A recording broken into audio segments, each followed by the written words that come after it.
Hello students, welcome back to the channel. आज हम एक छोटा सा टॉपिक देखेंगे जो कि क्लास 11th का है तो टॉपिक छोटा सा लेकिन बहुत ही अहम रोल निभाता है और बाकी बचे हुए टॉपिक्स को समझने में।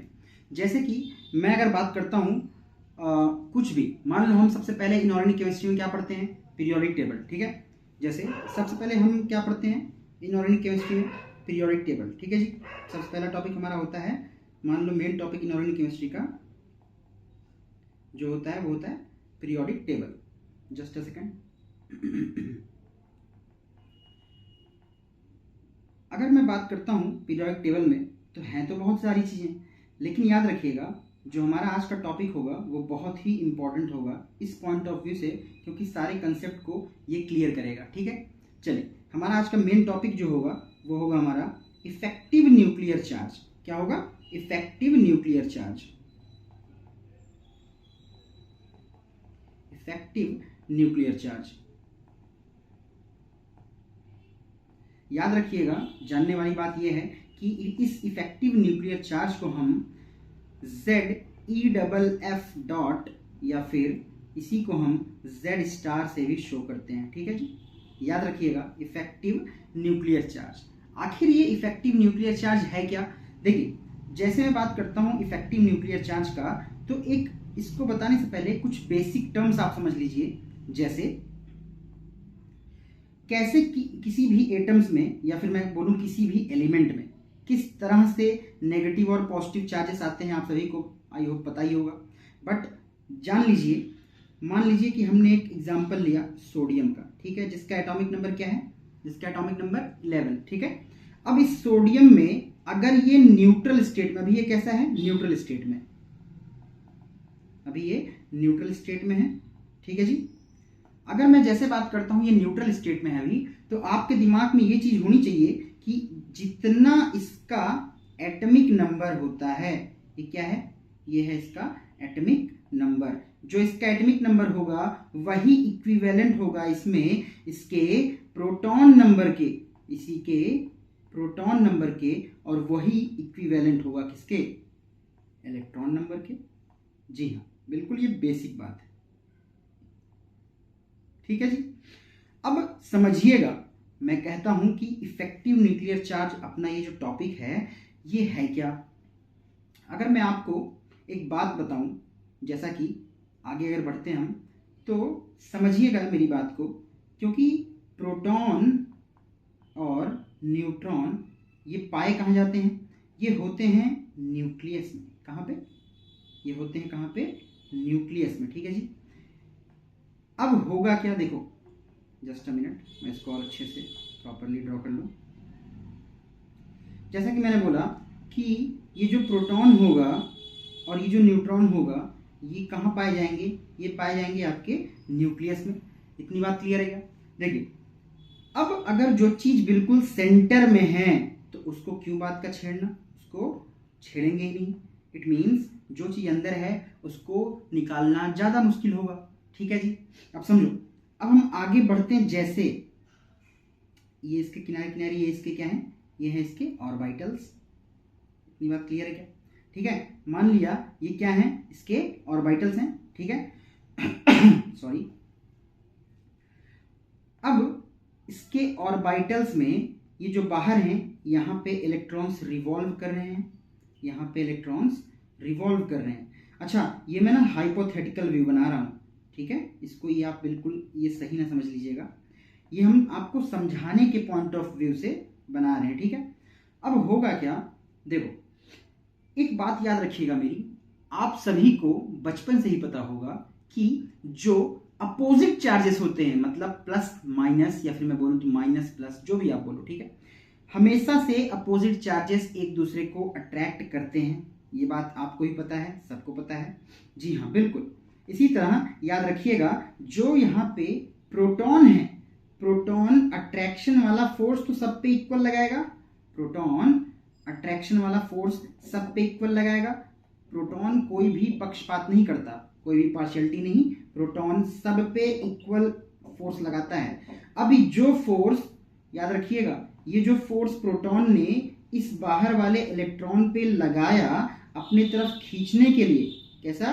अपनी तरफ खींचने के लिए इस फोर्स को हमने डिनोट किया, इस फोर्स को हमने डिनोट किया किससे, इस फोर्स को हमने डिनोट किया बाई z से, ठीक है, z से, ठीक है बात इतनी। चल किससे डिनोट किया हमने इसको, z से, इतनी बात क्लियर है। देखिएगा अब प्रोटॉन ने तो अट्रैक्शन फोर्स सब पे सिमिलर लगाया, किसी पे इस पे भी सेम लगाया होगा, इस वाले इलेक्ट्रॉन पे भी सेम लगाया होगा। देखिए जस्ट अ मिनट, देखिए इस वाले इलेक्ट्रॉन पे भी बिल्कुल सेम फोर्स लगाया होगा प्रोटॉन ने, इस पे भी बिल्कुल सेम फोर्स लगाया होगा प्रोटॉन ने अपनी तरफ खींचते समय, ठीक है, इस पे भी सेम लगाया होगा, सब पे सेम लगाया होगा। लेकिन अब मैं कह दूं, मैं बात सबसे बाहर वाले आउटर मोस्ट की ही क्यों कर रहा हूं, क्योंकि आउटर मोस्ट का जो इलेक्ट्रॉन होता है वही पार्टिसिपेट करता है कोई भी रिएक्शन होने में। तो याद रखिएगा जब कोई भी रिएक्शन होती है तो पार्टिसिपेशन जो होती है उस रिएक्शन में वो हमेशा आउटर मोस्ट वाले इलेक्ट्रॉन्स का होता है, जो कि ये हमारा ये रहा, ठीक है। अच्छा इसी को हम लोग बोलते हैं, कई नामों से पुकारते हैं, जैसे इसी को हम कह देते हैं क्या, इसी को हम कह देते हैं कि इसे हम कहे outer most electron, outer most electrons, या फिर इसी का और नाम क्या है, वैलेंस इलेक्ट्रॉन्स, वैलेंस इलेक्ट्रॉन्स। इतनी बात क्लियर है क्या। चलिए ये तो रही बेसिक बात। अब जानिए ये जो प्रोटॉन ने अट्रैक्शन फोर्स लगाया इस वाले इलेक्ट्रॉन पे अपनी तरफ खींचने के लिए, अपनी तरफ खींचने के लिए जो फोर्स लगाया, इसको हमने बोला कि ये हम इसको बोले z से रिप्रेजेंट करते हैं, ठीक है। तो आज से आप जहां जहां मैं z लिखूं समझिएगा अट्रैक्शन फोर्स किसका, प्रोटॉन का अट्रैक्शन फोर्स जो इलेक्ट्रॉन पे लगा। क्लियर इतनी बात। चलिए अब आपको भी पता है ये जो इलेक्ट्रॉन है अब इसके बुलाए जाने पे अंदर जैसे जाएगा, जैसे ही ये इलेक्ट्रॉन अंदर जाने की कोशिश करेगा, याद रखिएगा अब आपको तो पता ही होगा जो सेम चार्जेस होते हैं वो एक दूसरे को रिपेल करते हैं। देखो ना जैसे ही ये वाला इलेक्ट्रॉन अंदर आने की कोशिश करता है तो यहाँ पे देखो ना same charge electron, electrons with same charge, ठीक है जी, इलेक्ट्रॉन है। तो ये इलेक्ट्रॉन याद रखिएगा ये जो इलेक्ट्रॉन है इस बाहर वाले इलेक्ट्रॉन को आने नहीं देगा, यहाँ पे ये धक्का लगाएगा, किसको, इलेक्ट्रॉन को रिपेल करेगा, और इस इलेक्ट्रॉन का इस इलेक्ट्रॉन बाहर के इलेक्ट्रॉन पे लगाए जाने वाला धक्का मतलब कि रिपल्सिव फोर्स, इसको हम कहते हैं सिग्मा, सिग्मा, ठीक है जी। इतनी बात क्लियर है। इस रिपल्सिव फोर्स को हमने डिनोट किया किससे, सिग्मा से। क्लियर इतनी बात। अब याद रखिएगा मेरी एक बात और, अब समझिएगा हमारा टॉपिक का नाम क्या था, कहीं भूल तो नहीं गए। देखो टॉपिक हमारा अभी भी चल रहा था, हम अनफिल्टर्ड क्लासेस में पढ़ रहे थे क्या, इफेक्टिव न्यूक्लियर चार्ज, सही है जी। इफेक्टिव न्यूक्लियर चार्ज कहने का मतलब ऐसा न्यूक्लियर चार्ज, मतलब न्यूक्लियस का वो चार्ज जो इफेक्टिव हो, जो असरदार हो, नेट चार्ज। क्लियर है। तो जाहिर सी बात है नेट चार्ज अगर मैं इसमें आपसे पूछूं तो इसका नेट चार्ज का फॉर्मूला कुछ ऐसा बनेगा, क्या बनेगा, हम निकाल क्या रहे हैं जेड स्टार, या फिर इसी को हम बोलते हैं Z E double F dot से, यानी कि हम पढ़ रहे हैं जेड इफेक्टिव, जिसका फॉर्मूला हमारे पास बना क्या, जिसका फॉर्मूला हमारे पास बना है जेड, जेड क्या था याद आया, जेड अभी तो बताया था मैंने, जेड था वो फोर्स जो प्रोटॉन लगा रहा था बाहर वाले इलेक्ट्रॉन को अपनी तरफ खींचने का, अट्रैक्शन फोर्स, जेड माइनस कर देंगे किससे, सिग्मा से, ठीक है जी। जैसे ही हमने Z माइनस सिग्मा किया तो हमारा आ गया इफेक्टिव न्यूक्लियर चार्ज। इतनी बात क्लियर है क्या, हमारा इफेक्टिव न्यूक्लियर चार्ज यहां से आ जाएगा, ठीक है। अब देखें होता क्या है, आज से आप जान लीजिएगा इफेक्टिव न्यूक्लियर चार्ज, ये हमारा छोटा टॉपिक जो था इसको हमने कवर कर लिया बड़े ही प्यार से। आप लोग प्लीज इस डायग्राम को थोड़ा सा कन्वे करके देखिएगा, ये डायग्राम हमारा बहुत इंपॉर्टेंट है, ठीक है। अब समझो, मान लो इन केस मैं एक हाइपोथेटिकल वैल्यूज रख रहा हूं, ठीक, मान लो ये जो हमने पढ़ा, ये जो स्ट्रक्चर हमने देखा, ये स्ट्रक्चर मान लो किस चीज की है, ये स्ट्रक्चर मान लो हमारी है सोडियम की, ये स्ट्रक्चर मान लो हमारी सोडियम की, जिसका एटॉमिक नंबर क्या होता है 11। अब अगर सोडियम का एटॉमिक नंबर क्या होता है 11 होता है, तो याद रखिएगा सॉरी, सोडियम का एटॉमिक नंबर 11 होता है, तो इसमें एक बात ध्यान रखनी है, ये है न्यूट्रल स्टेट में, इट मीन्स इसमें अभी 11 ही प्रोटॉन होगा और 11 ही इलेक्ट्रॉन भी होगा, ठीक है। अब ये प्रोटॉन का ही तो फोर्स है, मैं कह दूं कि जितना प्रोटॉन नंबर मतलब उतना ही फोर्स लगभग, तो यहाँ पे इस न्यूट्रल स्टेट में 11 है, तो यहाँ पे मैं कह दूं कि इसमें इस करेंटली इस सोडियम में 11 ही प्रोटॉन नंबर भी है और 11 ही इलेक्ट्रॉन नंबर भी है।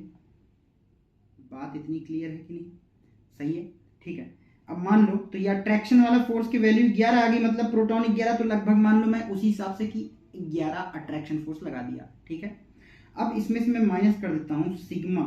सिग्मा क्या है, याद रखिएगा, सबसे बाहर वाले ये जो इलेक्ट्रॉन है इसके लिए सिग्मा की वैल्यू आती है कितनी, 0।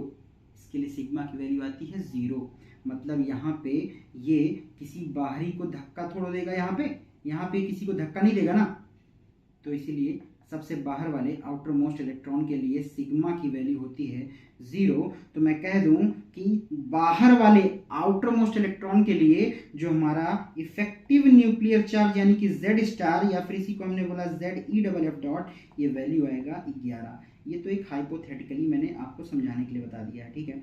बाकी ये हम पढ़ते हैं किसके थ्रू, ये हम पढ़ते हैं बाई स्लेटर्स रूल, ठीक है। क्या चीज, सिग्मा। हम आगे चलेंगे तो बताएंगे, जब डिटेल में आपको डिटेल क्लास जिस दिन होगी उस दिन हम बताएंगे कि ये क्या है, ये है sigma by Slater's rule, sigma by Slater's rule, ठीक है जी। चलिए, हमारा ये आज का मोटो था कि हम आपको एक छोटा सा टॉपिक कवर कर दें जल्दी से, तो उम्मीद है आपको ये टॉपिक समझ में आया होगा। याद रखिएगा, Z इफेक्टिव या फिर मैं बोलता हूँ इफेक्टिव न्यूक्लियर चार्ज, ये टॉपिक जो है बहुत ही इंपॉर्टेंट है। याद रखिएगा, ये टॉपिक बहुत ही इंपॉर्टेंट है, क्यों? क्योंकि यही आगे चल के आपको एटॉमिक रेडियस हो, चाहे आयनाइजेशन एनर्जी हो, आयनाइजेशन पोटेंशियल हो, पीरियोडिक ट्रेंड्स में लेफ्ट टू राइट जाने पे क्या होगा। याद रखिएगा, इस चैप्टर का मैं पूरा 1 शॉर्ट वीडियो भी बनाऊंगा और इसका डिटेल्ड लेक्चर चलेगा, ठीक है। याद रखिएगा, पीरियोडिसिटी इस चैप्टर में सबसे इंपॉर्टेंट चीज होती है पीरियोडिसिटी। पीरियोडिसिटी में 5 टॉपिक्स आते हैं, अभी तो मैं नहीं आपको बता रहा हूँ। इस पीरियोडिसिटी में 5 टॉपिक्स कौन कौन से होते हैं, याद रखिएगा। सबसे पहला होता है अपना इफेक्टिव न्यूक्लियर चार्ज, देन होता है उसके बाद एटॉमिक रेडियस, देन होता है उसके बाद आयनाइजेशन पोटेंशियल या फिर इसी को आयनाइजेशन एनर्जी बोलते हैं, ठीक है। शॉर्ट फॉर्म इसको आईपी या फिर आईई भी बोलते हैं। इसके बाद होता है अपना इलेक्ट्रॉन एफिनिटी या फिर इसी को हम डेल्टा एचईजी, मतलब डेल्टा एचईजी मतलब डेल्टा एच को बोलते हैं enthalpy, change in enthalpy, easy का मतलब electron gain enthalpy total name, ठीक है। Last but not the least, इस टॉपिक से सबसे लास्ट टॉपिक होता है इस चैप्टर से इलेक्ट्रोनेगेटिविटी, सही है। 5 ही टॉपिक आपको पढ़ना होता है। अगर ये 5 टॉपिक आप क्लियर कर लेते हो, अगर ये 5 टॉपिक अगर आपके क्लियर होते हैं तो आपका पीरियोडिक टेबल पूरा चैप्टर क्लियर होगा, सही है। इतनी बात क्लियर है, चलिए।